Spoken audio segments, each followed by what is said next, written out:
A millionaire found a newborn baby with a necklace with his wife's photo on it.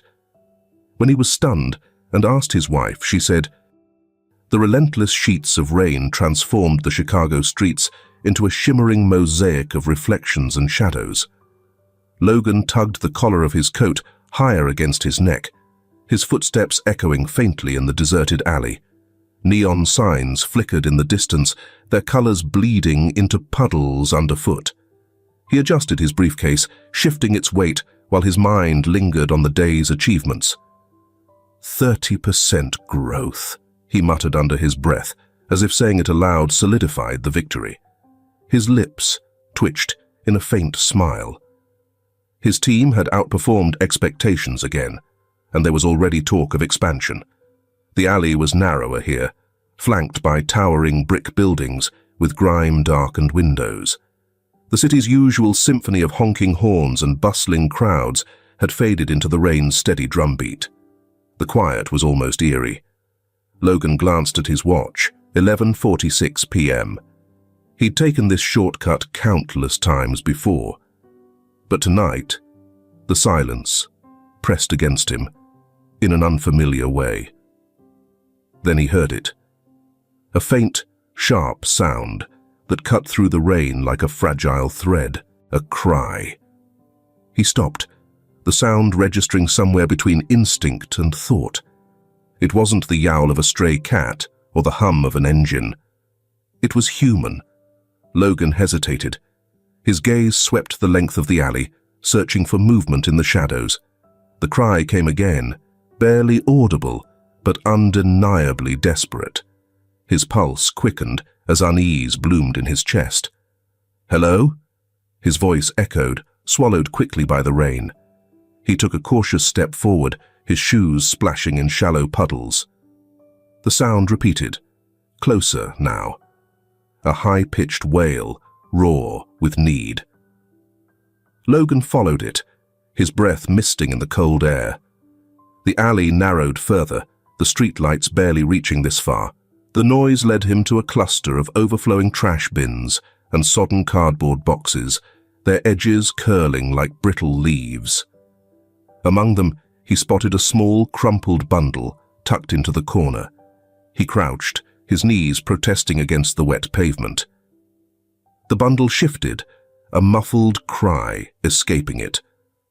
Logan reached out, peeling back the damp cloth with careful fingers. His breath caught. A baby. The child's face was red, its tiny fists clenched against the cold. Rain had soaked the makeshift wrappings, and the infant trembled with shivers. Logan shrugged off his coat and wrapped it around the baby, his hands fumbling slightly as he tucked the edges securely. "You're freezing," he murmured, his voice low and steady. The baby quieted at his touch, though its breaths came in short, hiccuping gasps. Logan cradled it closer, the warmth of the small body seeping into his arms. As he adjusted the coat, something glinted against the baby's neck, a delicate gold chain. He frowned, brushing aside the damp cloth to reveal a pendant. It was small, oval-shaped, and encased in a thin layer of glass. Inside was a photograph. Logan froze. The face in the photograph was unmistakable. Nancy, his wife. Her smile was soft and familiar, captured in a moment of unguarded warmth. It wasn't a picture he recognized. The image didn't belong to their wedding album or the curated frames on their mantelpiece. It was intimate, personal, and entirely out of place. His chest tightened as questions flooded his mind. How did this child come to wear Nancy's photo? Who had left it here, and why? His grip on the baby shifted slightly, the weight of the unanswered pressing down on him. Logan's eyes swept the alley again, searching for some sign of movement, some clue to explain the scene before him. Nothing, only rain, the distant city hum, and his heartbeat pounding in his ears. "This doesn't make sense," he muttered, shaking his head. The baby stirred in his arms, a soft whimper pulling his attention back. Whatever this was, Whatever mess he had just stumbled into, leaving the child here wasn't an option. He rose to his feet, cradling the baby protectively. The weight felt impossibly light, yet it grounded him in the moment. He adjusted his grip, glancing down at the tiny face now partially hidden by his coat. "I'll figure this out," he said, more to himself than the child.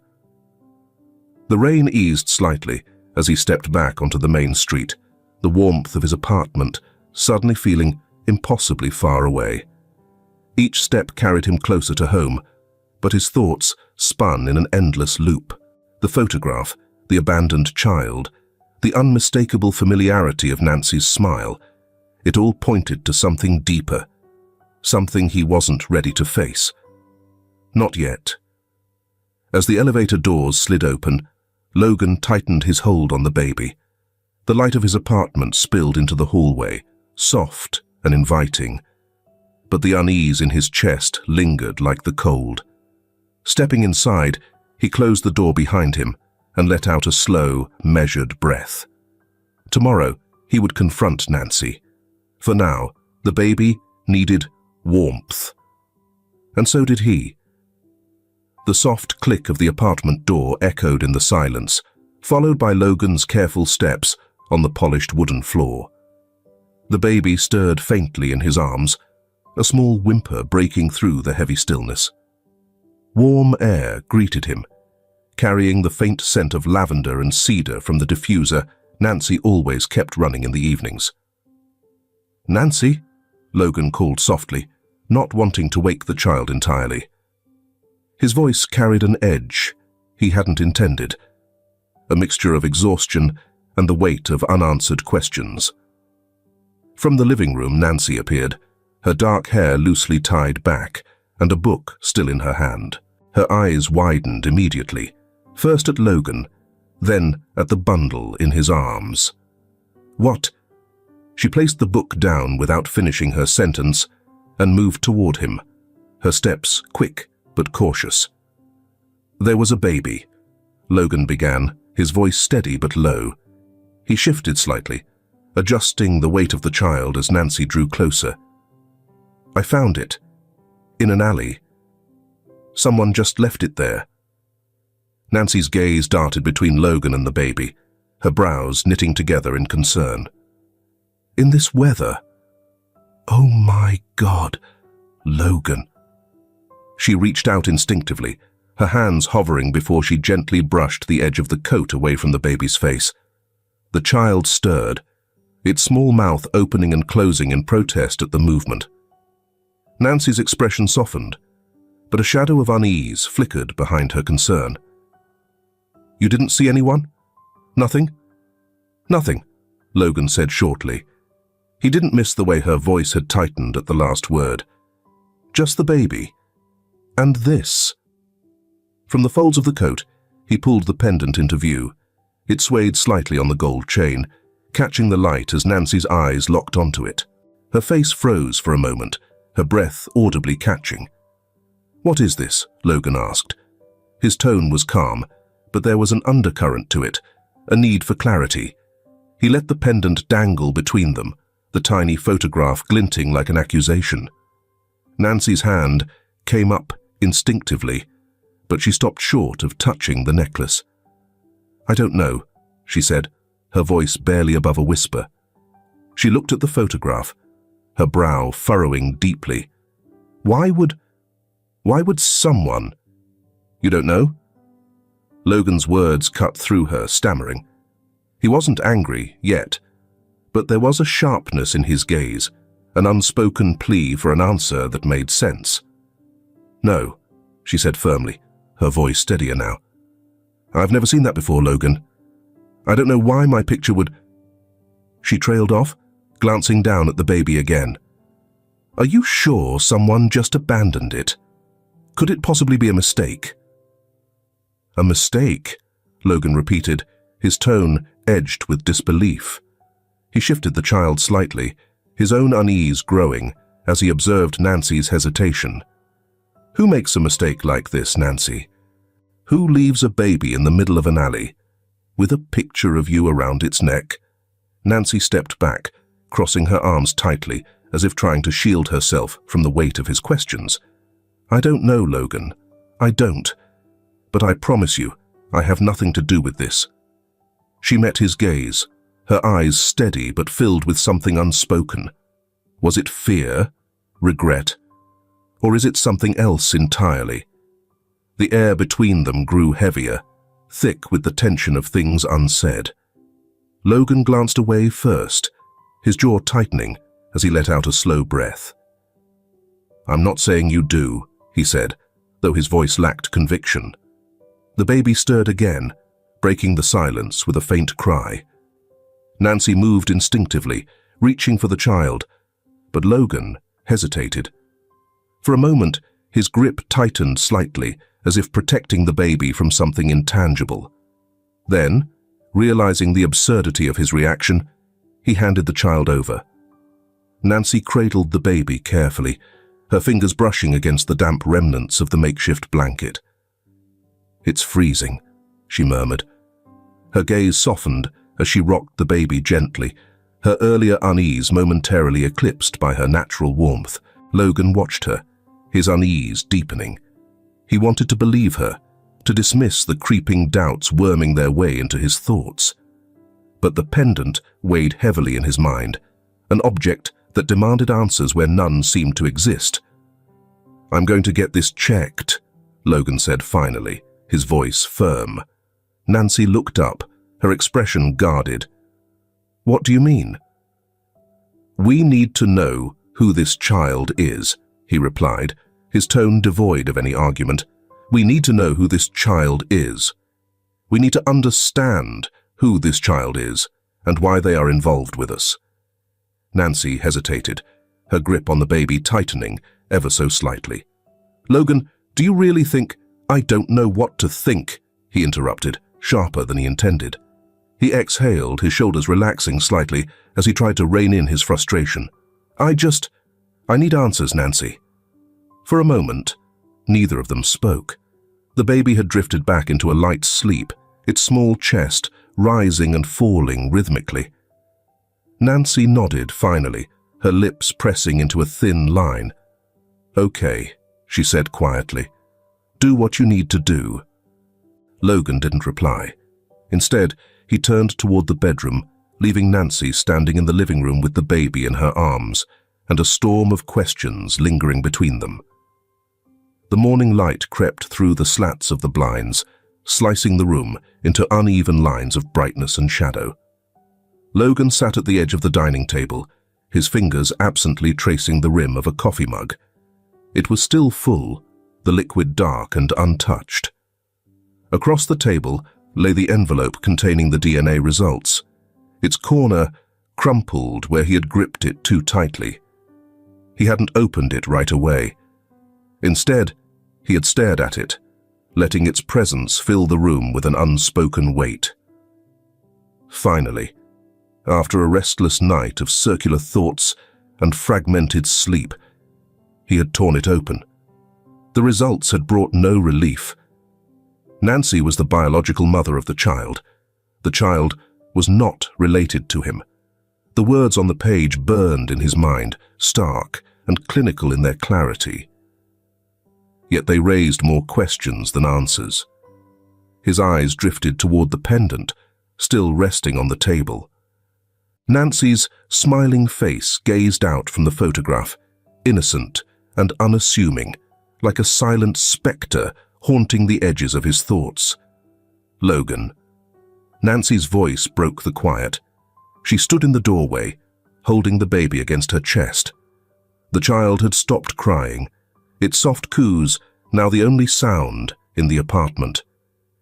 He didn't respond immediately. His gaze lingered on the results before sliding up to meet her eyes. She looked tired, lines of worry etched faintly on her forehead. But there was something else there, something guarded. What did they say? She asked, her voice tentative. Her grip on the baby tightened slightly, a motion Logan didn't miss. Logan leaned back in his chair, his fingers drumming lightly against the table. It's related to you, he said finally, his tone even but hollow. Not me. Nancy froze, her expression unreadable. A flicker of something, shock maybe, crossed her face before she masked it. I don't understand. How? Logan spoke sharply, his voice piercing the room like glass. It's been 6 months, Nancy. I've been away on business for 6 months. And now this? Her eyes widened, and she stepped forward, her free hand clutching the back of a chair for balance. You think... Logan, no, that's not what this is. Then tell me what it is, he snapped, his frustration bubbling to the surface. This is illogical. None of it makes sense. Nancy's jaw tightened, her composure cracking just slightly. I've told you everything I know, she said, her voice firm but shaking at the edges. I don't know who that child is or why they have my picture. Furthermore, I'm uncertain about their potential connection to me. Logan stood abruptly, his chair scraping loudly against the floor. He turned away, running a hand through his hair. The room felt too small, the air too thick. You're asking me to believe that someone just abandoned this child, wearing a necklace with your photo, and you have no idea why? Yes, Nancy said, stepping closer. Because it's the truth. He didn't respond, his back still to her. His silence felt heavier than his words, stretching the space between them. Nancy shifted the baby in her arms, her movements hesitant. Logan, she said softly, her voice faltering, I know how it looks, but you have to trust me. He turned then, his expression unreadable, but his eyes hard. Nancy, trust is based on answers. And right now, I don't have any. The baby stirred, breaking the tension momentarily. Nancy looked down at the child, her face softening despite the weight of the moment. So what are you going to do? She asked, her tone quieter now, almost resigned. Logan exhaled slowly, his shoulders sagging just slightly. I'm hiring someone, he said finally. I'm hiring a private investigator.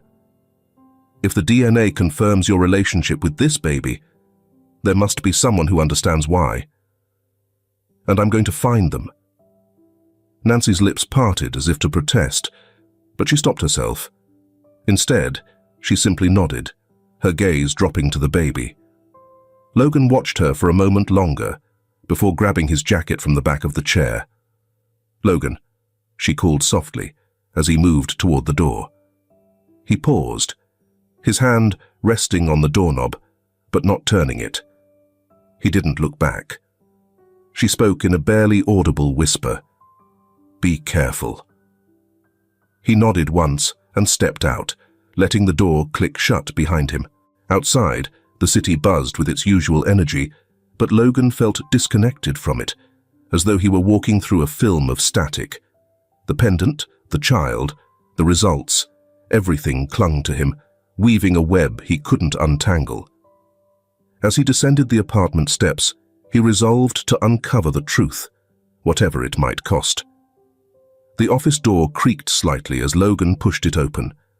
The space smelled faintly of old leather and stale coffee. Shelves crammed with thick binders and dog-eared files lined the walls, and a faint hum came from the overhead fan, its blades cutting through the quiet. David McGregor, a seasoned investigator with graying temples and a weathered demeanor, glanced up from his desk. "Logan," David said, his voice low but firm. "Haven't seen you in a while." He gestured to the chair opposite him. "Take a seat." Logan stepped inside, his polished shoes clicking softly against the worn floor.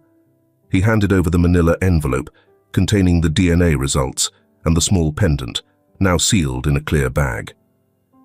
"I need answers," he said, skipping pleasantries. He spoke in a clipped tone, his frustration poorly disguised. David took the items and studied them briefly. His sharp, dark eyes lingered on the pendant. He whispered to himself, "DNA and a photograph." He leaned back, the chair groaning slightly under his weight. "It's about Nancy." Logan's jaw tightened. "It's about this baby. I discovered an abandoned baby in an alley, with my wife's photo adorning its neck. The DNA says the child's related to her, but not to me." David's eyebrows lifted slightly, but his expression remained neutral. "Related how?" "That's what I need you to figure out," Logan said, his voice firm but tinged with exhaustion. "Who's behind this? What caused the baby to remain there? And why Nancy?" David nodded, setting the pendant down carefully. "I'll start with her family," he said. "That's where these things usually lead. You mentioned she's from old money, right?" "Her father, Vincent Wagner," Logan replied, his tone sour, as if the name itself carried weight. "He's wealthy, powerful. However, it's evident that morality wasn't his primary focus."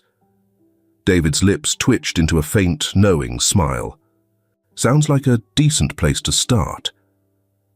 At home, Nancy sat by the window, the baby asleep in the bassinet beside her. She stared at the rain streaking down the glass, her hands wrapped around a mug of tea that had long since gone cold. The usual hum of the apartment felt oppressive now, its familiarity tinged with the discomfort of Logan's absence and the storm brewing between them. She could still see the way he'd looked at her earlier, not with anger, but something worse. Doubt. He didn't believe her, and in truth, she didn't blame him. Her mind raced, replaying fragmented memories of her family's history, searching for connections that might explain the baby's presence in their lives. The thought of her father sent a chill through her. Vincent had always been distant with her, even when she was a child. His affection had been sporadic, transactional. Whispers of his indiscretions overshadowed the little warmth he'd shown her, secrets her mother had tried and failed to keep hidden. Nancy exhaled slowly, guilt coiling tighter in her chest. She had buried so much of her past, convinced that leaving it behind was the best way forward. But now, those same shadows seemed to be clawing their way back. David worked methodically, his desk quickly becoming cluttered with notes, printouts, and photographs. The DNA results had given him a starting point, a family tree riddled with gaps and inconsistencies. Vincent's name surfaced repeatedly alongside a trail of rumors about affairs and hidden connections. It didn't take long for David to uncover what Logan had hinted at. Vincent was a man with a past as tangled as it was sordid. Publicly, he was a respected businessman, a pillar of the community. Privately, he left behind a string of broken relationships and unanswered questions. David leaned back in his chair, the faint scent of cigarette smoke lingering from an earlier break. He tapped his pen against the edge of his notebook. One name kept coming up in his research. A woman named Lila, a former employee of Vincent's, who had disappeared from public records nearly 2 decades ago. A few faded photographs showed her smiling with Vincent at a company event, her expression bright but guarded. A hunch tugged at him. Lila wasn't just another name in Vincent's web. She was important, while Logan and Nancy drift further apart. Nancy had grown quieter, her answers to Logan's questions becoming shorter and less frequent. She avoided his gaze, finding reasons to leave the room whenever he pressed her for clarity. Logan, for his part, had stopped asking. The silence between them wasn't born from peace, but from resignation. He busied himself with work and updates from David, though neither brought him the clarity he sought. Logan lay awake at night, his spiraling thoughts fueled by the blank canvas of the ceiling above him. He had taken a business opportunity in New York 6 months ago without hesitation, assuming his life in Chicago would remain steady in his absence. He now pondered what had transpired during his absence. Nancy, curled on her side beside him, seemed impossibly distant, even as her breathing fell into a rhythm that once comforted him. That evening, David called Logan late one evening, his tone sharp with the energy of discovery. "I've found something," he said. "It's your father-in-law, Vincent. A woman named Lila used to work for him. There's a connection here, Logan.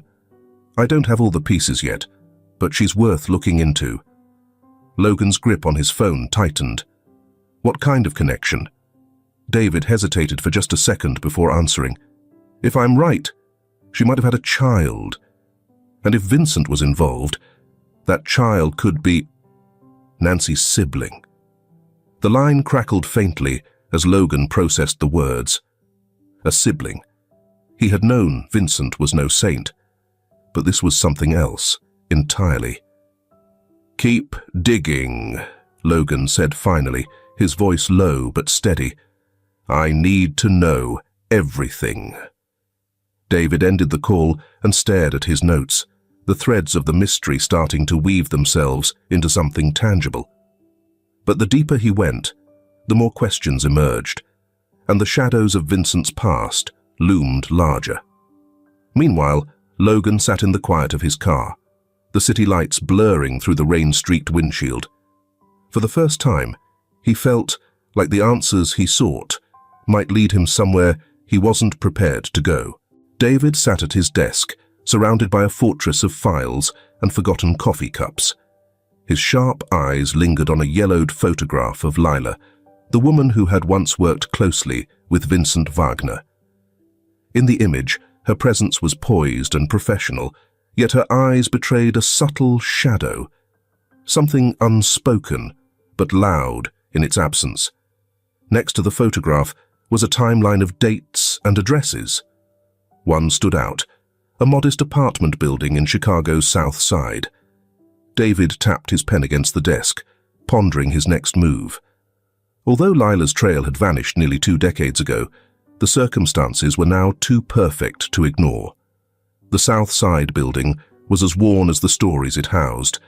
Grime clouded the windows, chipped the bricks, and a faint smell of mildew permeated the air inside. David climbed the creaking stairs to the apartment that had once been Lila's last known address. The current tenant, a gruff man in a stained tank top, leaned against the doorframe, skeptical. "You're looking for Lila?" His tone was a mix of suspicion and mild curiosity. "She's long gone. Don't know where." David nodded, handing the man a business card. "I'm not looking for her, just anything she might have left behind." After a pause, the man scratched his chin and disappeared into the apartment. Moments later, he returned with a dusty cardboard box, the edges frayed and sagging under its weight. "Been in the storage closet since I moved in. Guess you can take it." With a curt thank you, David carried the box down the stairs, his heartbeat quickening. In the privacy of his car, he opened it, sifting through faded letters, photographs, and a scattering of receipts. A birth certificate with the name Daisy Lila Wagner, neatly inscribed in the child's name box, was among the papers. The father's name, Vincent Wagner. David exhaled slowly, his suspicions confirmed. Lila hadn't just worked for Vincent. She'd had his child. The more David uncovered, the clearer Daisy's story became. After Lila's untimely death when Daisy was only a teenager, the girl had tried to find her place in the world. Her first stop had been Vincent, the man whose name was on her birth certificate. But Vincent, a man of carefully curated appearances, had coldly turned her away. The rejection was swift, brutal, and absolute. Daisy, desperate for acknowledgement, had pleaded with him. She had only wanted a sliver of what Nancy had, a father who cared, a family that mattered. Vincent's response was to throw money at the problem, an envelope of bills shoved into Daisy's trembling hands, and shut the door. Daisy had grown up watching Nancy from afar, her jealousy morphing into something darker with each passing year.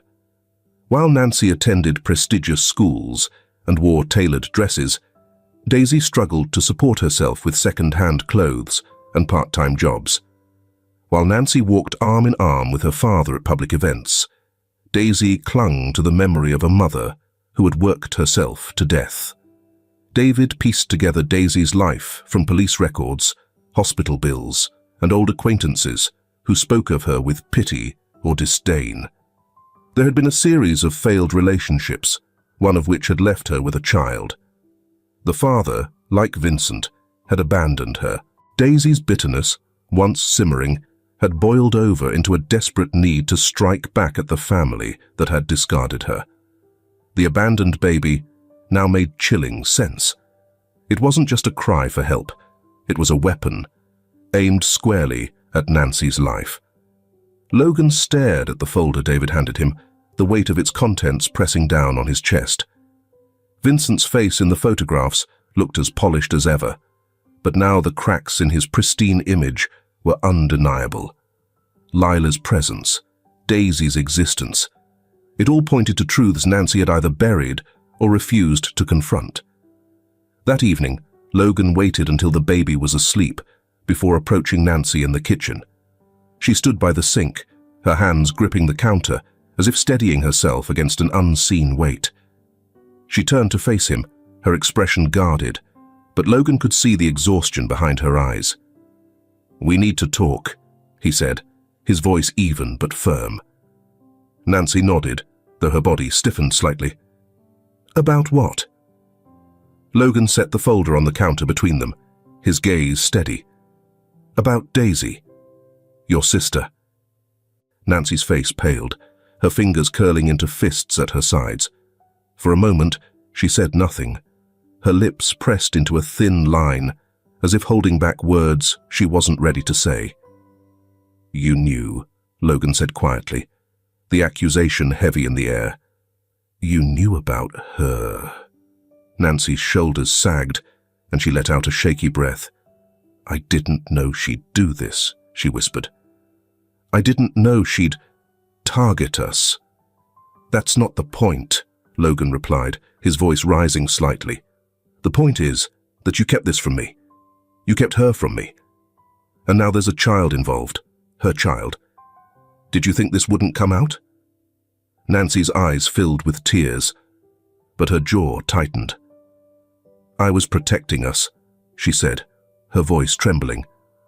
"I didn't want her hatred to touch our lives.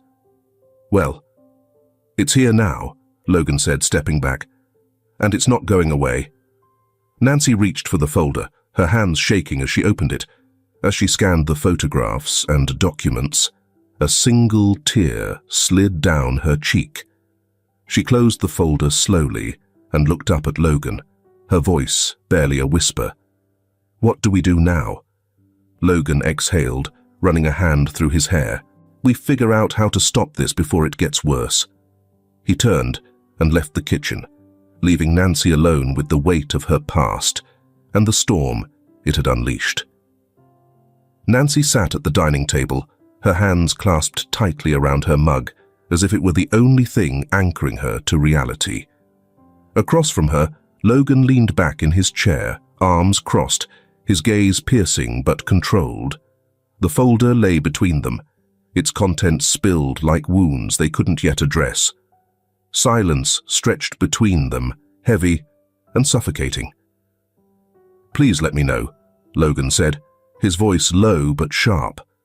Nancy inhaled deeply, her chest rising and falling as she steadied herself. "I was 17 when I found out," she began, her voice trembling at the edges. "It was my mother. She told me about Lila and Daisy." Logan's eyes narrowed, but he said nothing, letting the quiet compel her to continue. "I was just a teenager, Logan," she said, her grip tightening around the mug. "How could I comprehend that my father, a man I held in high regard, had a family of his own? Did he betray us?" Despite her deep sadness, my mother urged us to ignore it and act as if it never occurred. She said it would ruin everything, our family, our reputation. Her words, raw and unpolished, hung in the air, Logan leaned forward slightly, his voice cutting through the stillness. "And you agreed? You just let it disappear?" "I didn't know what else to do," Nancy snapped, her tone defensive. "My father was all about appearances, Logan. Everything had to be perfect, pristine. If anyone found out about Daisy or Lila, it would have destroyed him. And by extension, us." Logan's jaw tightened, his frustration barely contained. "You had years to tell me, Nancy. Years. But instead, you chose to hide it, to pretend it didn't matter." Tears welled in Nancy's eyes, but she blinked them away, her voice softening. "I wasn't protecting him, Logan. I was protecting you. Us. I thought if I left it in the past, it couldn't touch us. I didn't know Daisy would—" Her voice broke, and she looked down at her lap, ashamed. Logan's chair scraped against the floor as he stood abruptly. He paced the room, his hands running through his hair, his frustration spilling over. "This wasn't just some skeleton in your closet, Nancy. This is a living, breathing person, a person who clearly hates you enough to do something like this." Nancy flinched at his words, her shoulders curling inward. "I didn't think she'd ever come back into my life," she whispered. "The last time I saw her, she was just a teenager. She came to my father's office, desperate, angry. She begged him to acknowledge her. He threw her out. I didn't know what to do, Logan. I was a child myself." Logan stopped pacing and turned to face her, his voice steadier, but no less intense. "And now, her child is in our home, Nancy. She left that baby in an alley with your picture around its neck. She's not just trying to ruin your life. She's dragging me into it, too." Nancy looked up at him, her eyes glistening. "I didn't know she'd go this far." Logan shook his head, his anger giving way to disbelief. "You don't know her at all, do you? You ignored her for years, buried her existence, and now she's here, ripping our lives apart." Rain streaked down the grimy window of Daisy's apartment, its rhythm a sharp contrast to the storm raging inside her. She sat at a small, battered table, a half-empty glass of cheap wine in front of her. In her hands, she clutched an old photograph, a younger Nancy, beaming in a white dress beside Vincent. Daisy's fingers tightened around the edges of the photo, her knuckles turning white. "Perfect Nancy," she muttered under her breath, her voice bitter. "Daddy's little princess." If you hear this and find this an interesting story, please leave a comment, chocolate, to give us more motivation and send you a thank you card. The memories flooded back, sharp and painful. She remembered standing outside Vincent's office, her teenage self trembling with both anger and hope. She'd rehearsed her words over and over, convinced that if she could just look him in the eye, he'd see her for who she was. Instead, he'd dismissed her like she was nothing more than an inconvenience. She'd watched Nancy from afar ever since, her jealousy festering into something she barely recognized. Every charity gala, every news feature, every glowing article about the Wagner family's success, it all burned, each image of Nancy another reminder of what Daisy had denied. And then there was the baby. Her baby. Her baby was the result of another failed attempt at love, abandoned by a man who'd made promises he never intended to keep. Despite spending sleepless nights agonizing over her decision, Daisy ultimately understood what she had to do. She wanted Nancy to feel what she had felt. Helpless, exposed, unraveling. Leaving the baby in that alley with the necklace wasn't just a message. It was revenge, carefully crafted to sow chaos. The heavy rain outside was like a thunderstorm in Logan's heart right now. Logan stood by the window, staring at the city lights blurred by the night rain. As he attempted to make sense of everything, his thoughts were a tumultuous mix of conflicting emotions. Nancy's confession had filled in the gaps, but it hadn't eased his anger. If anything, it had made everything sharper, more personal. He turned away from the window, grabbing his coat and keys. Nancy watched him from the doorway, her expression cautious but resigned. "Where are you going?" she asked, her voice barely above a whisper. "I need to find her," Logan said, his tone cold and final. "I need to hear it from her. I need to know why." Nancy stepped forward, her hand reaching out as if to stop him, but she hesitated. "Logan, please, be careful." He nodded slightly. The door closed behind him with a quiet click, leaving Nancy alone in the dim apartment, the weight of her secrets pressing down on her shoulders. Logan parked his car outside the run-down apartment complex, the faint hum of the engine cutting off as he sat in silence for a moment. The rain hadn't let up, streaking the windshield with uneven rivulets. He stared at the building in front of him, its facade weathered and unwelcoming. His hands tightened on the steering wheel before he exhaled, steeling himself for the confrontation. He needed answers, no matter how ugly they might be. The dimly lit hallway inside held a faint smell of mildew clinging to the peeling walls. Logan's footsteps echoed as he climbed the stairs, each creak of the wood beneath him amplifying his unease. Reaching the door David had provided, he raised his fist and knocked firmly. The door swung open a crack, and Daisy's face appeared. Untidy hair framed her sharp, pale features, her eyes hard and tired. She didn't look surprised to see him. "You must be Logan," she said, her voice tinged with dry amusement. She opened the door wider, leaning against the frame. "Took you long enough." Logan studied her for a moment. This was the woman who had left a baby in an alley, who had disrupted his life with a single calculated act. Yet as much as his anger simmered, he couldn't ignore the shadows under her eyes, the brittle edge to her voice. "I'm here for answers," Logan said evenly.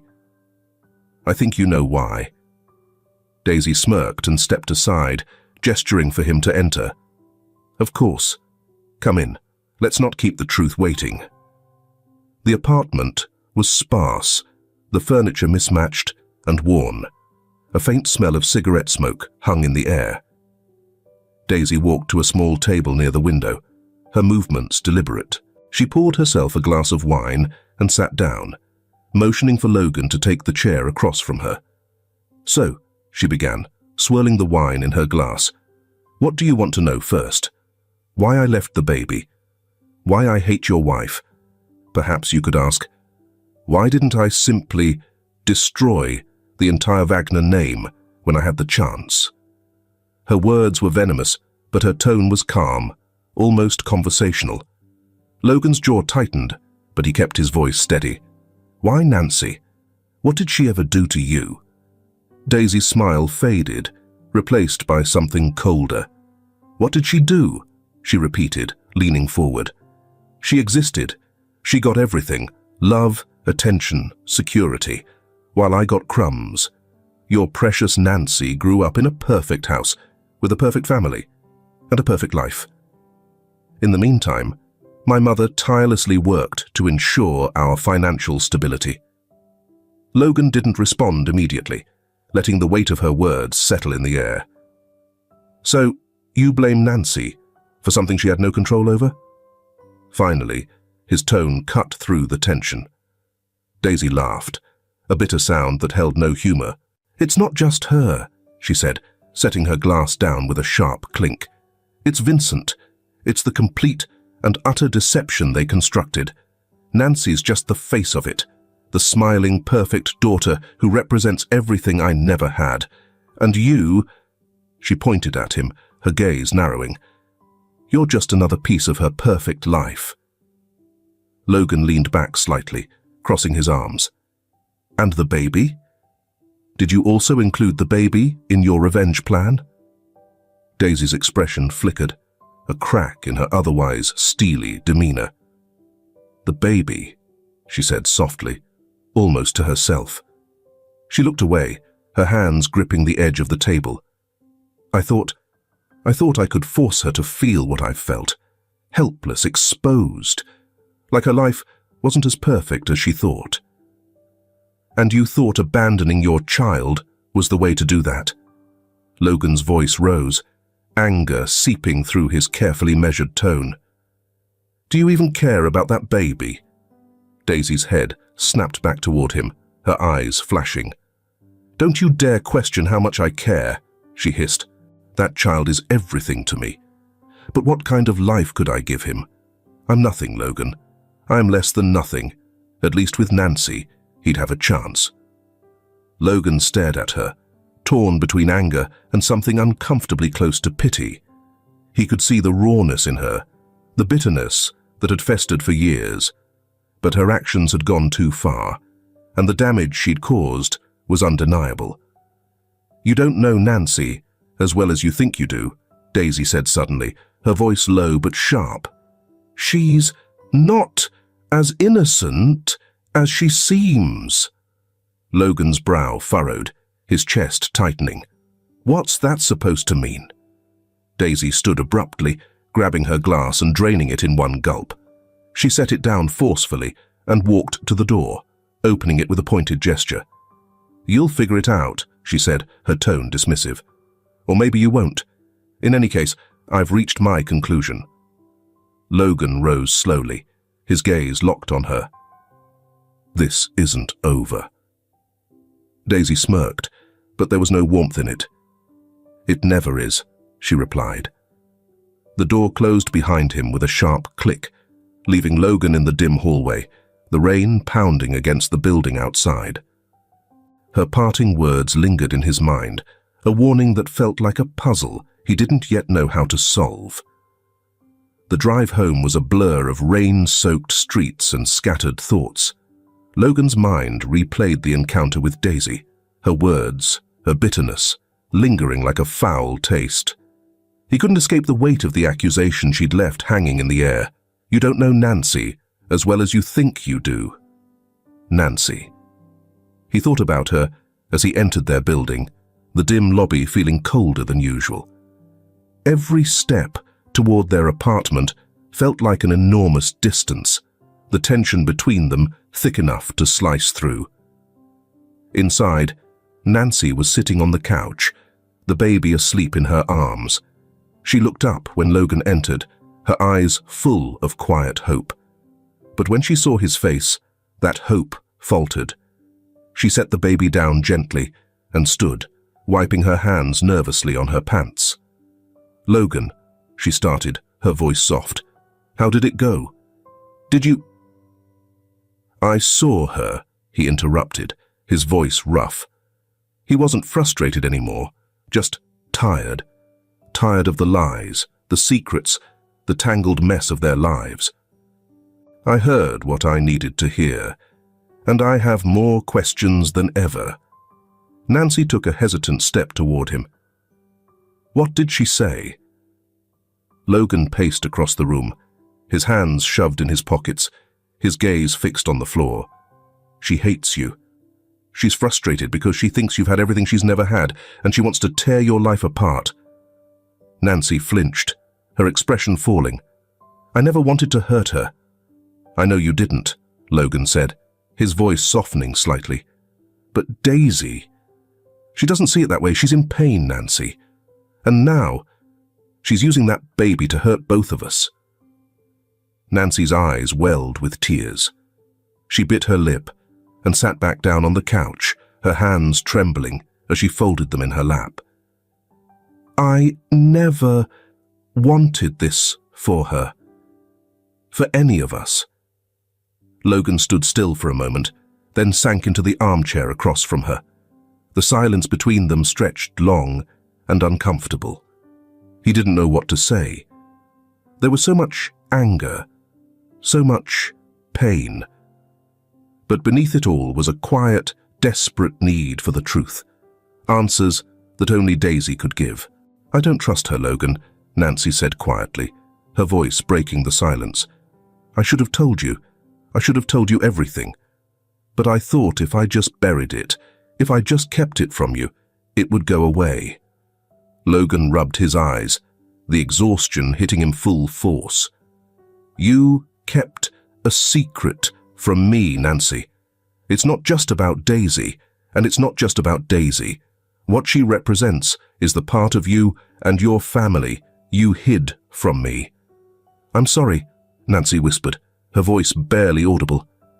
I never wanted to keep things from you. I was just scared. I didn't want to lose you. Logan didn't know how to respond. The hurt of betrayal clouded the anger that was still present. He had trusted her with everything, his life, his future, and she had kept this hidden. And yet, looking at her now, he saw the remorse in her eyes, the regret. She came to the understanding that her decision to safeguard him and their family had resulted in greater losses than gains. Do you love me? He asked, the question slipping out before he could stop it. His heart thudded in his chest as he waited for her answer. Nancy's gaze never left him.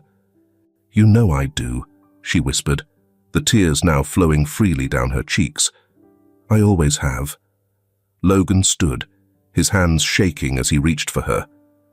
Then why didn't you trust me enough to tell me the truth? Nancy also stood, with her hands outstretched to bridge the gap. I didn't know how to. I was apprehensive about the potential consequences it could have on our lives. But I never wanted to hurt you, Logan. I never did. He took a deep breath, his anger still simmering but fading, as he let her words sink in. He could see the honesty in her eyes, the pain in her voice. Maybe it wasn't all a lie. Maybe the truth was messier, more complicated than he had thought. I just need some time, Logan said, his voice hoarse. He turned away, walking toward the window, staring at the darkened city below. He wasn't ready to forgive. Not yet. But he wasn't ready to let go either. Daisy sat in her small apartment, the glow of a single lamp casting long shadows across the room. She had long since emptied the glass of wine in her hand, yet the bitterness persisted. The plan that had seemed so perfect in her head, using the baby to destroy Nancy's perfect life, had backfired. It wasn't working. They hadn't crumbled. They hadn't even flinched. Nancy, with all her perfect smiles and perfect dresses, still stood there, untouched. Daisy's grip tightened on the empty glass. The wine had given way to a deeper resentment. She hadn't intended for this to occur. She intended to evoke Nancy's feelings of helplessness, abandonment, and forgetfulness. But the more she tried, the more she realized that it wasn't just Nancy who had the life she wanted. It was Logan, too. And he had no idea what kind of woman Nancy really was. The silence of her apartment felt suffocating. She couldn't get the image of Logan's face out of her head. So calm, so collected, like everything in his life was just right. It had all been a lie. Nancy's life was a lie. And she wasn't going to let them keep living it. She couldn't get the image of Logan's face out of her head. So calm, so collected, like everything in his life was just right. It had all been a lie. Nancy's life was a lie, and she wasn't going to let them keep living it. Later that night, the storm outside intensified, and Daisy's frustration morphed into something darker. She couldn't sit still. Her mind raced as she paced around her apartment. She had nothing left to lose. Everything she had tried had failed. So she did what she knew best. She went to them. When she arrived at Logan and Nancy's apartment, her breath came in short, shallow gasps. She knocked violently on the door, her hands shaking with rage. When Nancy opened it, Daisy didn't wait. She lunged at her, a kitchen knife gripped tightly in her hand. "You took everything from me!" Daisy screamed, her voice hoarse with emotion. "Everything!" Logan's voice rang out from behind her. "Daisy! Stop!" But it was too late. He saw the knife in her hand as she swung it toward Nancy, and his instincts kicked in. He moved, pushing Nancy out of the way, but the blade found its mark. Pain shot through his side as he crumpled to the floor. His last thought, before everything went black, was of Nancy, her terrified face, her trembling hands reaching out to him. The room was spinning. Daisy's face flickered at the edge of his vision, but it was fading fast. The shrill sound of sirens pierced the night, and the flashing red and blue lights painted the walls of Logan and Nancy's apartment. 2 police officers restrained Daisy, her eyes wide with shock and rage, as the officers quickly swarmed in to secure the area. She fought back for a moment, but her energy quickly drained, and she collapsed to her knees, tears flooding down her cheeks as the gravity of her actions sank in. "Please, stop!" As they led her away, Daisy's voice broke, raw and fragile. "I didn't mean... I just wanted to make her feel what I felt." Her sobs muffled her words as the officers placed her in handcuffs. Her body trembled, the weight of her actions finally catching up to her. She had broken, and now there was no turning back. Logan lay on the floor, his hand pressed against his side where the knife had struck him. The blood soaked his shirt, and the pain was a constant, fiery throb. But through the haze of discomfort, his mind drifted back to Nancy, her fear, her distress. She had been the one Daisy had aimed to hurt, and it was him who had intervened, the cost of that decision now evident in the gash on his side. Moments later, the paramedics arrived and quickly tended to Logan. They moved with practiced urgency, securing the wound and preparing him for transport. Through it all, his eyes found Nancy's, her face pale, her expression one of quiet shock, her hands trembling as she reached for him. "I'm sorry," Nancy whispered as they carefully loaded Logan onto the stretcher, the words barely escaping her lips before the tears spilled over. She had always been the strong one, the pillar in their relationship, but tonight everything had shattered, and the pieces were too sharp to grasp. Logan's voice was strained, weak but insistent. "I'm fine," he managed, though the blood still stained his shirt, a stark reminder of the price of their fractured lives. "Just stay with me."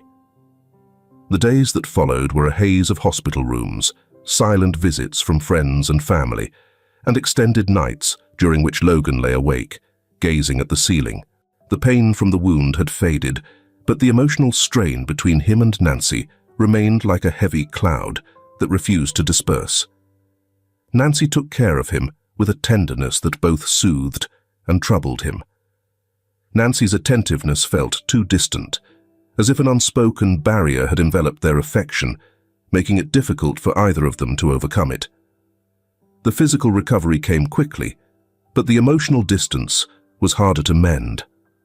One night, as Logan sat on the couch with his side bandaged and his body propped up with pillows, Nancy entered the room, holding the baby. Her eyes met his, and she paused for a moment, as though unsure of how to bridge the gap between them. The baby's tiny hands grasped at her shirt, a simple gesture that somehow grounded them both in the chaotic mess of their lives. "I never wanted it to come to this," Nancy said, her voice soft, almost breaking. "I never wanted any of this. The lies. Daisy. Everything." Logan nodded, his eyes tracing the lines of her face, the weariness in her expression. "I know," he said, his voice steady, but filled with a quiet sorrow. "I just don't understand why you didn't tell me." "I thought I was protecting you," she replied, her voice thick with regret. "I thought if I buried it deep enough, it wouldn't hurt either of us. But look what happened." Logan sighed, his gaze lingering on the baby in her arms. "I know you did. I understand that you were trying to protect me and us, but we need to heal. We need to move past this. Nancy nodded, her eyes glistening with unshed tears. I want us to be whole again. For the baby. For us. Logan's hand reached out, resting gently on hers. I'm willing to try. For you. He spoke softly. For the baby.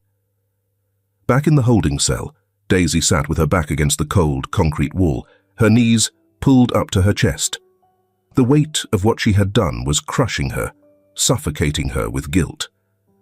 The police officers had left her alone for the moment, but the silence in the small room was unbearable. Daisy's thoughts drifted back to that night. The night she had stormed into their home, knife in hand, driven by years of resentment and anger. She hadn't meant to hurt anyone. She hadn't meant for things to go this far, but somewhere along the way, she had lost control. Now, she found herself surrounded by chaos. She had failed. Her plan to destroy Nancy's perfect life had backfired. Not only had Logan and Nancy's bond survived, but now she had lost her freedom and her last connection to any semblance of control over her life. Days later, after Logan had recovered and the chaos of the night seemed to settle into a fragile quiet, Nancy turned to him as they sat on the couch together, the baby nestled between them. The silence was comforting, but there was something else, something unspoken that lingered in the air. You know, Nancy said, her voice quiet but firm, I think we need to visit her. Daisy, I mean. It's the only way to start healing. For all of us.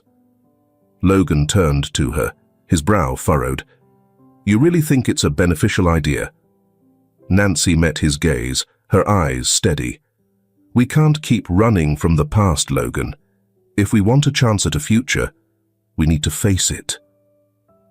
Logan took a deep breath, his gaze shifting to the baby, then back to Nancy. He wasn't sure what the future held, but for the first time, he felt the tiniest spark of hope that maybe, just maybe, they could rebuild. Let's do it, he said quietly. For the baby. For us. And as they sat there, together, Logan realized that healing, while uncertain, was the only option left. The prison walls were as cold and unforgiving as Daisy's heart had felt for most of her life. Logan and Nancy stood together in the stark, sterile visiting room, their hands intertwined, the baby nestled securely in Nancy's arms. It was strange, standing there, waiting. Daisy's chaos had consumed their lives for so long, but now, here they were, hoping for some kind of closure, some small step toward healing. The sound of the door unlocking startled them, and in walked the officer, leading Daisy into the room. With her shoulders slumped and her eyes hollow, she wore the pale blue uniform of the incarcerated. She looked different somehow, smaller, less defiant, as if the weight of her actions had already begun to break her. Nancy's heart ached at the sight of her, though she could barely comprehend how much she had wanted this moment. Daisy had brought so much pain into their lives, yet here she was, a broken version of the woman who had once caused such chaos. The moment was surreal. Daisy's gaze darted to the baby nestled in Nancy's arms, causing her breath to catch in her throat. She stood there for a moment, silent, as if frozen in disbelief. Her mouth opened as if to speak, but no words came out. Nancy stepped forward slowly, her voice gentle, but firm. We brought him. He's doing well, Daisy. He's safe, and he's with us now. Daisy's eyes watered, and she reached a trembling hand toward the baby. She stopped herself before touching him, her expression torn between longing and sorrow. I didn't mean for this, she whispered, her voice raw. I didn't mean for it to go so far.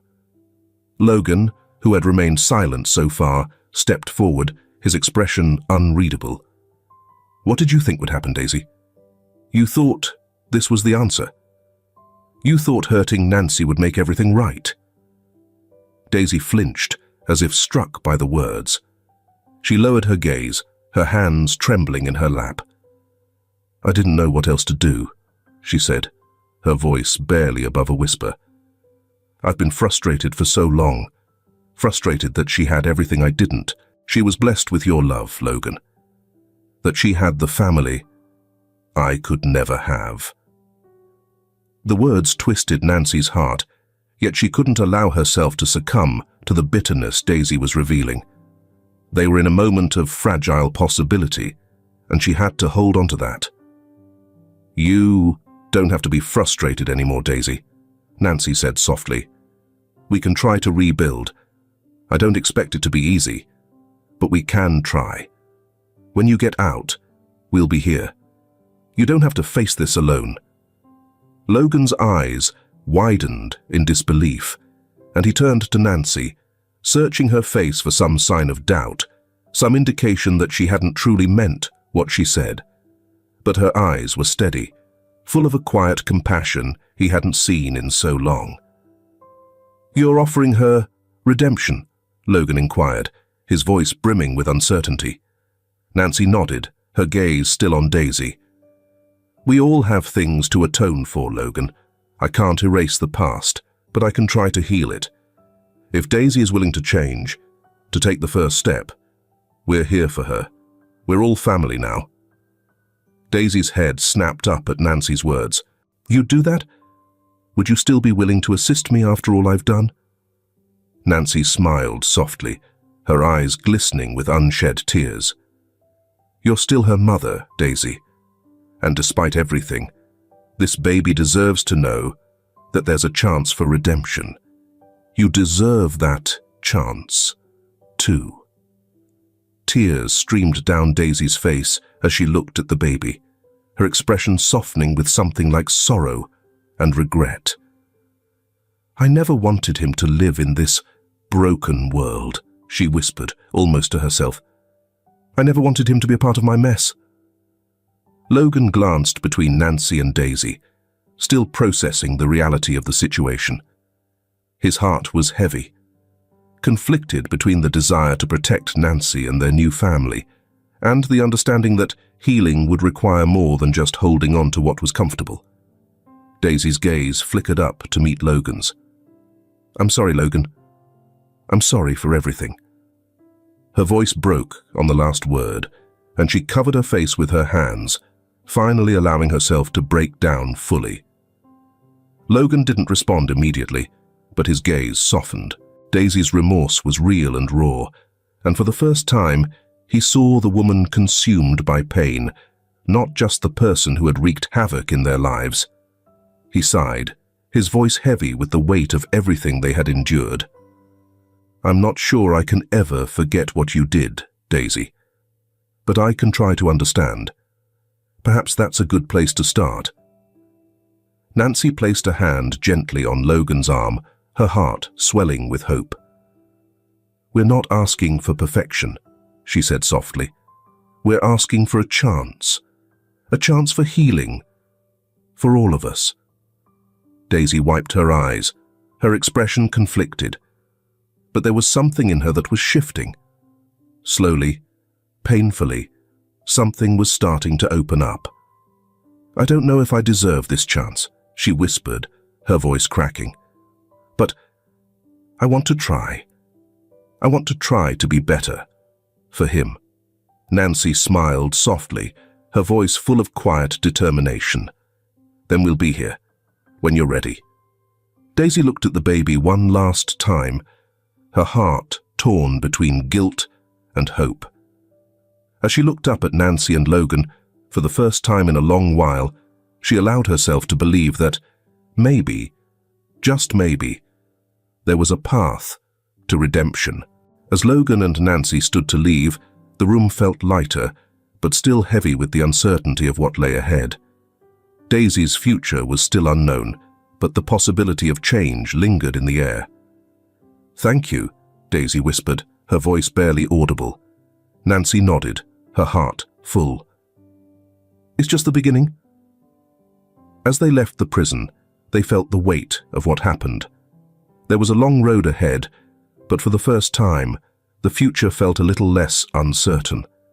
The sun hung low in the sky as Logan and Nancy stood outside the prison gates, waiting. The cool autumn air rustled the leaves around them, but there was an undeniable warmth between them, a connection forged through shared struggle and newfound understanding. Today wasn't just another step. It was a moment of reckoning, of rebirth. Daisy was being released. The months had passed quickly, and despite the strain between them, there was something healing in the air, something more than mere time.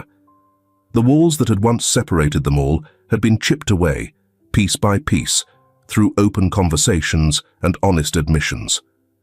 When Daisy finally emerged from the prison doors, she was different.